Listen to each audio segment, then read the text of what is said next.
வணக்கம். இன்னைக்கு நாம ஒரு ரொம்ப முக்கியமான ஆழமான விஷயத்த அலச போறோம். வாழ்க்கையில வர்ற கடுமையான சோதனைகளை எப்படி தாண்டி வரது? குறிப்பா சமகால தமிழ் கிறிஸ்தவ ஊழியங்கள் தங்களோட போதனைகள் மூலமா இந்த சிக்கலான இறையல எப்படி விளக்குறாங்க அப்படிங்கறத தான் நம்ம பார்க்க போறோம். இந்த மூல தரவுகளை வச்சு வாழ்க்கையோட கடினமான நேரங்களை எதிர்கொள்றதுக்கான சில சூப்பரான வாழ்க்கை வரைபடங்களை நாம இன்னைக்கு கத்துக்க போறோம். சரி, உள்ள போலாமா? ஆரம்பிக்கிறதுக்கு முன்னாடி உங்ககிட்ட ஒரு கேள்வி. ஒரு கஷ்டமான சூழ்நிலையில, அதாவது ஒரு பெரிய சோதனையில இருக்கும்போது சந்தோஷத்தை கண்டுபிடிக்க முடியுமா? கேட்கறதுக்கே கொஞ்சம் முரண்பாடா இருக்குல்ல. ஏன்னா யாருக்குமே சோதிக்கப்படுறது பிடிக்காது. ஆனா நம்ம ஆராய்ந்த தரவுகள் எல்லாமே ஒரு விஷயத்த ரொம்ப ஆணித்தரமா சொல்லுது. அது என்னன்னா, நாம படுற பாடுகளுக்கு பின்னால ஒரு மிகப்பெரிய ஆழமான நோக்கம் இருக்கு. அந்த நோக்கம் என்னன்னு தெரிஞ்சுக்க ஆர்வமா இருக்கீங்களா? ஓகே, இப்போ இந்த கான்செப்டுக்குள்ள நம்ம ஆழமா போலாம். 1 பேதுரு 1:7 இருக்கிற இந்த அடிப்படையான உருவகத்தை கொஞ்சம் கவனிங்க. நெருப்புல தங்கம் எப்படி புடமிடப்படுதோ அதே மாதிரிதான் நம்ம விசுவாசமும் சோதிக்கப்படுது. சுருக்கமா சொல்லணும்னா, துன்பம் அப்படிங்கிறது ஒரு உலைக்களம் மாதிரி. அது நம்ம கிட்ட இருக்கிற எல்லா மாசுகளையும் சுட்டெரிச்சு கடைசியா கலப்படமே இல்லாத 100% சுத்தமான ஒரு விசுவாசத்தை மட்டுமே மிச்சம் வைக்குது. சரி, இன்னைக்கு நாம என்னென்ன பார்க்க போறோம்னு ஒரு சின்ன அவுட்லைன் சொல்லிடுறேன். 1, விசுவாச உலைக்களம். 2, இயேசுவே நங்கூரம். 3, சிந்தனை மறுசீரமைப்பு. 4, மீட்டெடுக்கும் மௌனம். 5, இயங்கும் விசுவாசம். அப்புறம் 6, மிஷனரி மறுசீரமைப்பு. முதல் பகுதி, விசுவாச உலைத்தளம். நம்ம வாழ்க்கையில நடக்கிற கஷ்டங்கள்லாம் ஏதோ தற்செயலா நடக்குதுன்னு நினைச்சிட்டு இருக்கோமா? கண்டிப்பா இல்ல. இந்த இறையலின்படி பார்த்தா ஒரு மாபெரும் நெசவாளர், அதாவது ஒரு மாஸ்டர் வீவர், நம்ம நன்மைக்காகவே ரொம்ப துல்லியமா கணக்கிட்டு டிசைன் பண்ண சோதனைகள் தான் அவை. இங்க பொறுமை அப்படிங்கிறது ஏதோ விதி அவ்வளோதான் அன்னும் முடங்கி கிடக்கிறது கிடையாது. மாறாக அது ரொம்ப ஆக்டிவான ஒரு பெரிய எதிர்பார்ப்போடு கூடிய சகிப்புத்தன்மை.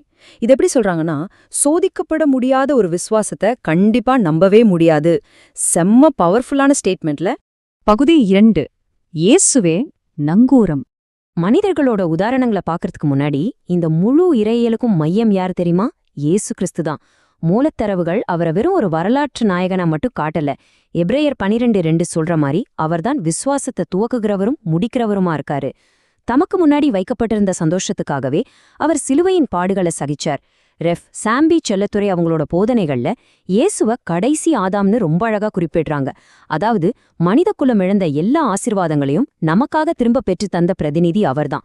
நமக்கு வர்ற தற்காலிகமான வழியை விட வரப்போற நித்திய மகிமை எவ்வளவு பெருசு அப்படிங்கறத நிரூபிக்கிற அல்டிமேட் உதாரணம் இயேசு மட்டும்தான்.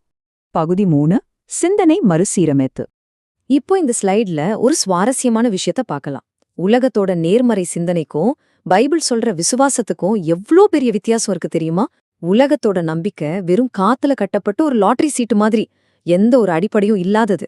ஆனா பைபிள் சொல்ற நம்பிக்கை அப்படிங்கிறது வாக்கு தத்துவம் செஞ்ச கடவுளோட மாறாத குணாதிசயத்தின் மேல கட்டப்பட்ட, எத்தனையோ புயல் வந்தாலும் உடையாத ஒரு உறுதியான கேரண்டி.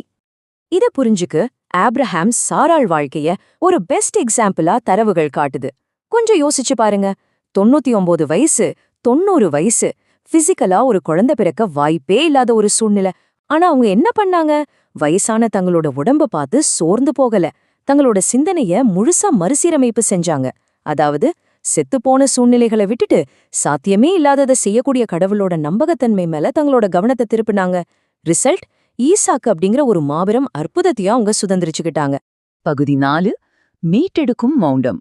பிரதர் மோகன்சி லாசரஸ் மற்றும் சாக் போனன் போன்றவர்களோட போதனைகள்ல வர்ற இந்த மாடலை கவனிங்க. இதுல யோபுவின் வாழ்க்கை ஒரு கிளாசிக் உதாரணம். யோபுக்கு வந்த இழப்புகள் கொஞ்சரஞ்சமா, ஆனா அந்த பெரிய நெருக்கடியில கூட அவர் கடவுளுக்கு எதிரா முணுமுணுக்கவோ அவசரப்பட்டு பேசவும் இல்ல. இந்த மாடல் படி முணுமுணுப்பு அப்படிங்கிறது கடவுளோட இறையாண்மைக்கு எதிரா நாம வைக்கிற ஒரு பெருமையான குற்றச்சாட்டாம். அதனால ஒரு பெரிய பிரச்சனை வரும்போது நாவ அடக்கி வாய மூடிட்டு அமைதியா இருக்கிறது தான் கடவுளுக்கு கீழ்ப்படுகிறதோட உச்சகட்டம்னு சொல்றாங்க. இந்த மீட்டெடுக்கும் மௌனத்தாலதான் யோபு தனக்கு வந்ததுல இரட்டிப்பான நன்மைகளை பெற்றார். பகுதி 5, இயங்கும் விசுவாசம்.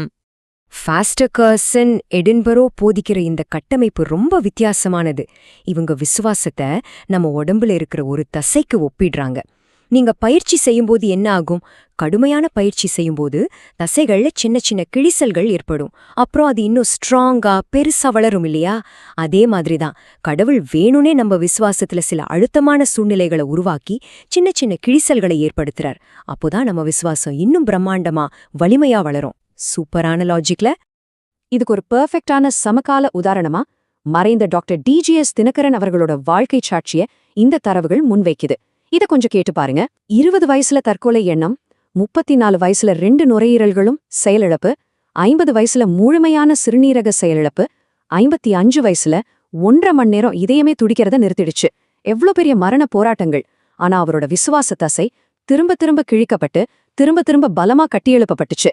கடைசியில அது ஒரு மாபெரும் தலைமுறை ஆசீர்வாதமாவே மாறிடுச்சு. இந்த இயங்கும் விசுவாச மாடல் பைபிள்ல வர்ற எரிகோ கோட்டை சம்பவத்தை அடிப்படையா வச்சிருக்கு. இவங்க என்ன சொல்றாங்கன்னா, அமைதியான சோதனைகளை நாம அமைதியாவே ஃபேஸ் பண்ணக்கூடாதாம். இஸ்ரவேலர்கள் எரிகோ கோட்டையை சுத்தி வந்து சத்தமா முழங்கிய போதுதான் அந்த மாபெரும் அற்புதம் நடந்துச்சு. கோட்டை இடிஞ்சு விழுந்துச்சு. அதே மாதிரி விசுவாசிகளுக்கு கொடுக்கப்பட்ட அதிகாரத்தை சத்தமா வார்த்தைகளா அறிக்கை செய்யறது மூலமாதான் அற்புதங்களை நாம நடைமுறைக்கு கொண்டு வர முடியும்னு இது வலியுறுத்துது. பகுதி 6. மிஷனரி மறுசீரமைப்பு.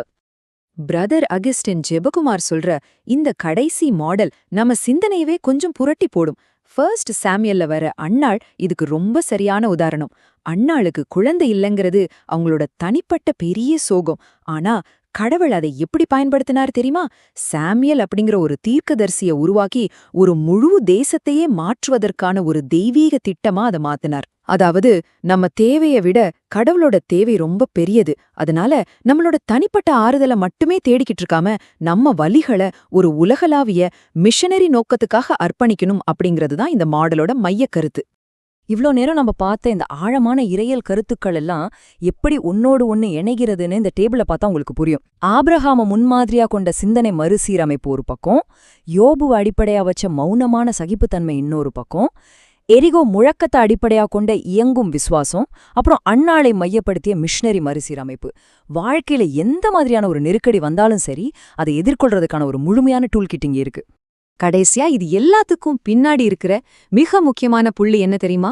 அது வார்த்தைகளை அடிப்படையா வச்ச சிந்தனையா இருந்தாலும் சரி, இல்ல சத்தமிட்டு அறிக்கை செய்யற விசுவாசமா இருந்தாலும் சரி, இந்த எல்லா தரவுகளோட ஒரே இறுதியான குறிக்கோள் இதுதான். இயேசு கிறிஸ்து வெளிப்படும்போது உங்ககிட்ட கலப்படமில்லாத புடமிடப்பட்ட தங்கம் போன்ற சுத்தமான விசுவாசம் இருக்கணும். அதுவே நித்திய புகழ்ச்சிக்கும் கனத்துக்கும் மகிமைக்கும் உங்களை வழிநடத்தும். நாம இந்த அலசலோட முடிவுக்கு வந்துட்டோம். ஆனா போறதுக்கு முன்னாடி தரவுகளிலிருந்து எடுக்கப்பட்ட ஒரு ஆழமான கேள்வியை உங்ககிட்ட விட்டுட்டு போறேன். நீங்க ரொம்ப கடினமான ஒரு சூழலை கடந்து போகும்போது கடவுள் எனக்கு என்ன பண்றார் அப்படின்னு கேக்குறீங்களா? இல்லனா கடவுள் எனக்குள்ள எதை உருவாக்க முயற்சிக்கிறார் அப்படின்னு கேக்குறீங்களா? கொஞ்சம் யோசிச்சு பாருங்க. உங்க பார்வையை மாத்துற இந்த கேள்வி கண்டிப்பா உங்க விசுவாச பயணத்தை இன்னும் ஆழமாக்கும்.